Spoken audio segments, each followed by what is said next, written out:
গত ২৫ জানুয়ারি ৪ ইসরায়েলি নারী সেনাকে মুক্তি দেওয়ার সময় ফিলিস্তিনের স্বাধীনতাকামী সংগঠন হামাসের যোদ্ধাদের হাতে দেখা গেছে ইসরায়েলি অত্যাধুনিক অস্ত্র।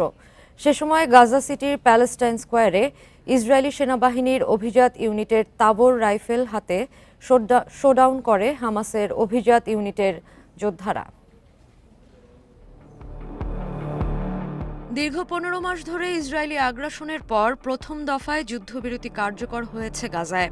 এরপর গত ২৫ জানুয়ারি দ্বিতীয় দফায় জিম্মি ৪ ইসরায়েলি নারী সেনাকে মুক্তি দেয় ফিলিস্তিনের স্বাধীনতাকামী সংগঠন হামাস।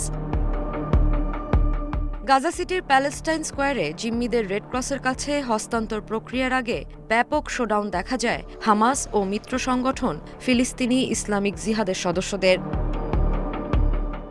এক প্রতিবেদনে বার্তা সংস্থা আনাদুলু জানিয়েছে, ক্ষমতার এক নাটকীয় প্রদর্শনী করেছে হামাস, যেখানে এই ফিলিস্তিনি প্রতিরোধ গোষ্ঠী হামাসের অভিজাত যোদ্ধারা ইসরায়েলি সেনাদের হস্তান্তরের সময় ইসরায়েলের সামরিক বাহিনীর তাবর রাইফেল নিয়ে হাজির হয়েছিলেন। ইসরায়েলি সংবাদ ওয়েব ওয়ালার সামরিক সংবাদদাতা আমির বহবট একটি সামরিক সূত্রের বরাতে বলেছেন, হামাসের অভিজাত ইউনিটের যোদ্ধাদের হাতে যে অস্ত্র ছিল তা ইসরায়েলি সেনাবাহিনীর অভিজাত ইউনিটের তাবর রাইফেল। এই রাইফেলগুলো সম্ভবত ২০২৩ সালের অক্টোবরে জব্দ করা হয়েছিল। এদিকে ইসরায়েলি চ্যানেল 12 বলছে, ইসরায়েলি সেনাদের মুক্তির জন্য আয়োজিত অনুষ্ঠানটি খুব সূক্ষ্মভাবে পরিকল্পিত এবং কার্যকর করেছে হামাস। এই নাটকীয় মুহূর্তটিকে প্রচারের বার্তা দেওয়ার জন্য কাজে লাগিয়েছে সংগঠনটি।